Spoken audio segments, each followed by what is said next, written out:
It is. Which brings us to this next story here with a new jingle. Kabbalah. The Kabbalah is a belief system that predates religion. Kabbalah. It's incredibly scientific. Thanks, Madonna. Appreciate the insight on Kabbalah. The Jerusalem Post had this opinion piece titled "The Attempts to Degrade Israel's Temple Mount Sovereignty." Opinion. And the subheadline: the nation of Israel's history and identification with the Temple Mount is longer and more ancient than others. It must exercise its sovereignty accordingly. Which has a lot of biblical eschatological implications. Temple Mount story here. Mm-hmm. Yeah, and I'll try to be brief here. We don't want to spend too much time on it, but there's a couple parts I want to highlight. After months of focused and protracted public discourse on Israel's deficiencies in effectively exercising sovereignty over large swaths of its Arab population, a multi-pronged attack on Israel's sovereignty at the Temple Mount has been launched. It is an attack by way of various means in line with the hybrid warfare tactics. Uh-oh, my screen just jumped. What happened? Oh, no. That happens to me, too. And okay. Hybrid warfare tactics of the Arab leadership in both Gaza and Ramallah, and in cooperation with Arab political parties in Israel, as well as the Jordanian government. The attack is part of a repetitive ritual that Israel has had to contend with in recent years. Specifically during the 3 Jerusalem pilgrimage festivals, Passover, Shavuot, and Sukkot, as well as on Jerusalem Day when Israel celebrates the modern-day liberation of the city. It is precisely those millennia-old manifestation of Israel's fundamental interrelation with its capital and the Temple Mount, and its unprecedented reaffirmation. Why am I saying that weird? Reaffirmation, there we go.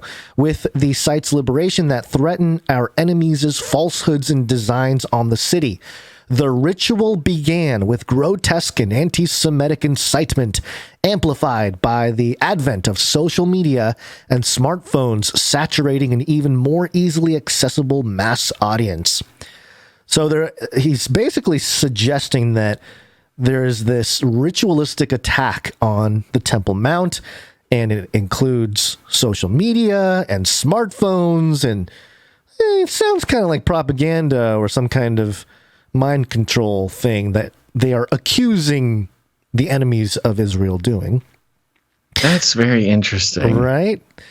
The next, and I'm just skipping down here. There's a little more to this, but again, I'm trying to be brief here.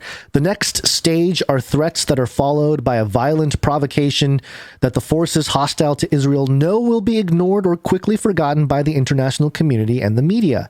In many cases, unfortunately, among certain Israeli media as well. The provocation as Passover approached was rioting on the Temple Mount and a hail of stones thrown down at worshippers and visitors to the Western Wall from the Mount. Israel is then forced to intervene to prevent bodily harm and material damage to the holy sites, its citizens, visitors, in addition to having to ensure freedom of worship on the Temple Mount itself, as rioters disrupted religious activity at Al-Aqsa Mosque, and general access to the Mount. And so the other side has the spark it needs to create an artificial chain of events, false narrative, and media maelstrom. Who else does that, Basil? Create an artificial chain of events, a false narrative, and a media maelstrom. Right. I mean, that sort of is the magic of the day, really. Right. It is. This is the magic trick. The big one, which the establishment and all of them are able to pull off because they control the largest pipelines of information, which is, with the internet, with these big platforms or whatever, and the major, media corporations and their sponsors. I'll end it with this paragraph here. This ritual, all capital, this ritual made to order crisis came on the heels of deadly Arab terror attacks throughout Israel in March and early April, which have not abated. The rites of the ritual then proceed, with Israel being portrayed by Hamas, Ramallah authorities, Israeli Arab politicians, and the Jordanian government as doing exactly what they had warned about: raided the Temple Mount, desecrated a Muslim holy site, and changed the so-called status quo. This libel is then peddled by anti-Semites across the globe under the guise of disingenuous criticism of Israel. Israel is predictably accused of being solely responsible for all that transpired. And this comes in a moment of time when we didn't talk about it in the last episode, but there was a journalist from Al Jazeera who was shot and killed in I think she was reporting in Gaza. She was reporting in Palestinian territory. Right. And we had prepared something which we didn't do, but basically Al Jazeera came out and you know their article was kind of a memorial to the journalist, but also the Zionists, Israelis, the IDF did this and they're careless and all this kind of stuff. And then the Jerusalem Post came out with an article saying, whoa, we don't know all the facts. You know, this could have very well been some wild Palestinian, kind of just shooting guns. And so it was very fascinating to see the two sides peddle their own narrative. Everyone does it. Competing spells, kind of. Right, exactly. And there was an update on that as well about the headlines reading something to the effect of like, Israeli police beat up some attendees at. Yeah, I don't think they called them protesters, but they beat up crowd at funeral for journalist, Right. And that is really a big point. I mean, it's one of our sort of main operational theses on this show is, the analysis and deconstruction of the media is really the identification of the sort of, in a way, the spells being cast on the population. And, you don't have to think of it that way, but, it is also a very effective way of understanding how this not even geopolitical, how these battles are fought every day within the media. And especially when it's in regards to the Temple Mount. Right. And especially. So this is all combining here to threaten the sovereignty of the Temple Mount, of course, whose sovereignty has been threatened pretty much continually for thousands of years. Yeah, it's been the stumbling block, as the Bible says, right? So it's very interesting.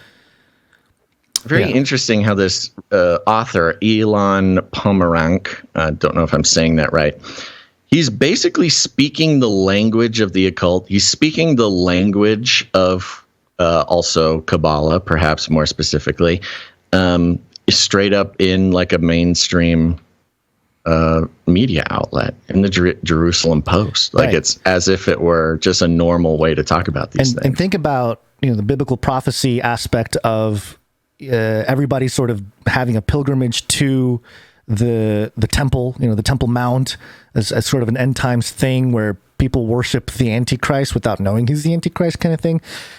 I'll read the very last paragraph. The nation of Israel's history and identification with the Temple Mount is longer and more ancient than all those examples. There's a bunch of examples with the Westminster Abbey, Rome with the Forum, Beijing with the Forbidden City. It must exercise its sovereignty accordingly. Christians, Muslims, Buddhists, Hindus, Jews, atheists, and anyone else for that matter can, under Israel's sovereignty, visit the old city of Jerusalem, the Western Wall, the Via Dolorosa, and the Church of the Holy Spectacle or Sepulchre. The same must become increasingly true for the Temple Mount without exception, because we are going to form it as the capital of the world, you see. We can't have these divisions based on religion and all that kind of stuff. We need it to be open to everybody, and that can't happen unless we have Israel's sovereignty over this holy land. So just kind of an interesting thing. And it very straightforward about how the opposition are performing a ritual, calling out all of their tactics, when really this piece itself is a ritual. Yeah, which kind trend that we've been identifying for a couple months now, which is the transparency. We see it with a lot of the propaganda coming from the U.S. Like, this is how Russia propagandizes its people, and they just literally name the exact ways that America propagandizes its people. And that's just one example, but yeah, this calling out of the ritual, of the magic of the media, being a great example of how they themselves are doing the same thing. Right.